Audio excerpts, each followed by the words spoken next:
Hello, everyone. Welcome back to another Artist Spotlight from Clay County Historical and Arts Council. My name is Tess Thomas, and today we're with Minette Moore. Minette, thank you so much for having us. Well, thank you for coming. It's my pleasure.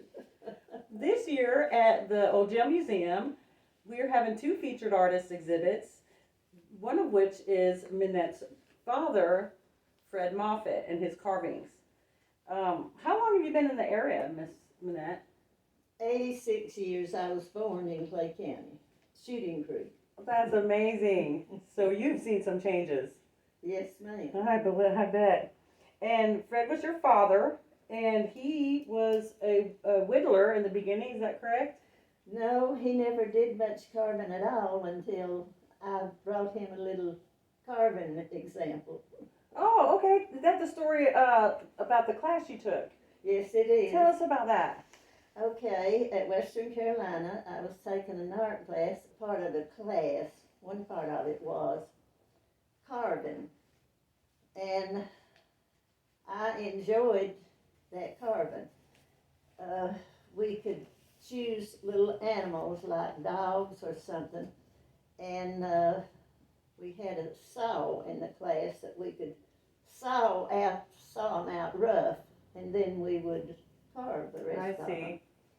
And so after I did that, I brought that home to show my dad, and he was interested in it, and he just started right away carving a lot of things. So you got him started in it. I got him started. That's fantastic. I understand that there is a story about an owl. Would you share that with us? I'd be glad to. When I was teaching third grade, my classroom was right on the lower end of the school, Hazel Elementary.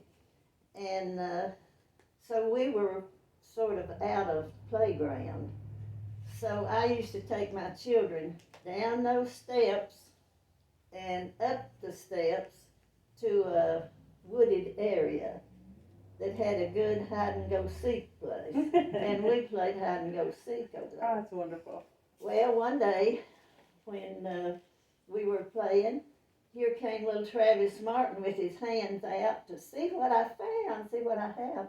And it was a little baby owl that evidently had backed up in the nest to use the bathroom and fallen out. Oh, no. So he brought it to me, and of course the children always brought me rabbits, birds, anything they could find, they'd bring to me, and I'd keep them and be successful with them. And I know Reba's husband gave me a pig one time. You remember when I took that pig to school? No. Oh, well, anyway, the children got to have a pet pig, and that's some other things. I'm thinking of 4 rabbits they brought me one time. We call them Flopsy, Mopsy, Cottontail, and Peter. Nice. And the children, they would just leave them in the classroom, and if one came around and they were working and wanted to pick it up and hold it, they would do that. So And, did the owl get incorporated into your father's carvings? Well, if I don't know whether, I think that we know someone that has a carving, maybe Travis's mother, Yes. that maybe you'll be able to get it for your display. Wonderful. I hope so. But I don't remember all the carving he did, because he would sit around and carve. And he just carved several different things that I hadn't carved before, and maybe some things. A little donkey I know that I had carved, and he did one, and a dog, but I don't remember other things. I know that Miss Reba and possibly others have been going around trying to gather all of his carvings so we can have them on display in the museum, and we really thank you from the bottom of our hearts. This is going to be such a fantastic exhibit. Well, I wanted to tell you a little more about the owl. Yes, please. When we first took it in the classroom, it wouldn't eat. And we had tropical fish in there, and I knew the tropical fish food smelled dead. So I got some of the food and mixed it up and got a dropper and got it started eating. And Oh, after great that, idea. it would just eat. We fed it. Well, one thing I remember, the children would take it home with them sometimes over the weekend.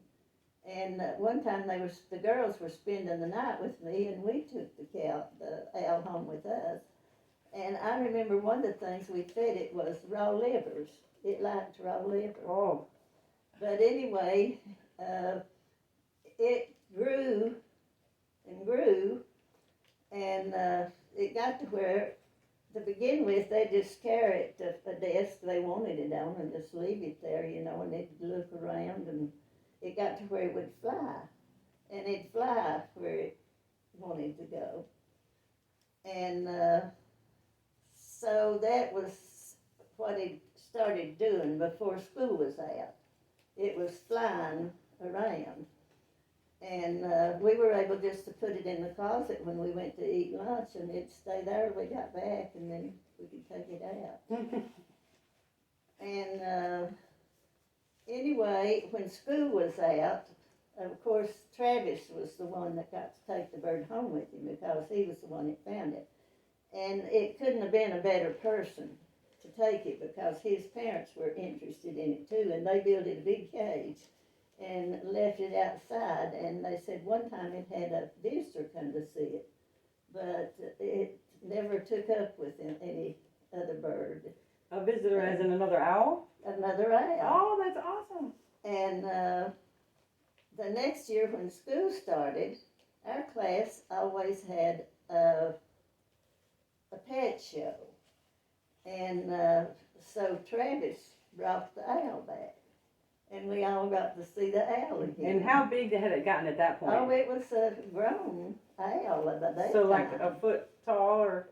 Well, it wouldn't have been, it was one of the smaller owls, so I'd say maybe 80 inches, pretty close. Oh, to, that's do you so remember cute. seeing No, I that? don't. I can't remember I exactly. wonder if we can find a picture of that somewhere. Surely somewhere we got pictures of it. I understand that your niece, Fred's granddaughter, wrote a poem about her grandfather's carving, Yes. and we're gonna have Miss Reba read that poem to you while she is off camera, but she is here. And Miss Reba, would you read the poem for us? It's called Carvings. From the dancing whittle blade and knotted pine, a visage emerged, haggard and worn, but with kind expression. Intense eyes evaluate his handiwork, while a flick of his blade is edged, a crease, a smile, a dimple. Deliberately, character is written on countenance. Ashy eyes, unwavering behind his small square lens, rest on me, enrapturing me in their gaze. I too am an unworked scrap of wood, filled with knots and flaws, until those eyes furrow, then approach, accept, and bless. I smile as a small tear burns a trail in its journey, I grasp the modest masterpiece, still radiant from his touch. Oh my gosh, I have chills. That's a beautiful poem. The poem that Suzann Ledford wrote about her grandfather's carving is in the Clay County Progress newspaper a couple of weeks ago. Was an article. You can look for that. Miss Minette, I just want to thank you for having us into your home and sharing some of your father's carvings with us and those stories. I really appreciate your time, and we're really excited to have all of the carvings for the exhibit this year in the museum. Folks, I want to remind you that starting in May, Fridays and Saturdays from 10 a.m. to 4 p.m., the museum will be open. We're at 21 Davis Loop in Hayesville, just off the square. And then May 27th is our grand opening. And from 12 to 2, you can come up and have some cookies and bottled water, refreshments, and check out Fred Moffit's carvings. We really look forward to seeing y'all there. Thanks so much again for tuning in, and we'll see you next time. Bye now. And thank you for coming. The You're more than pleasure has been welcome. mine. Thank you very much. Thank you too. Bye, folks.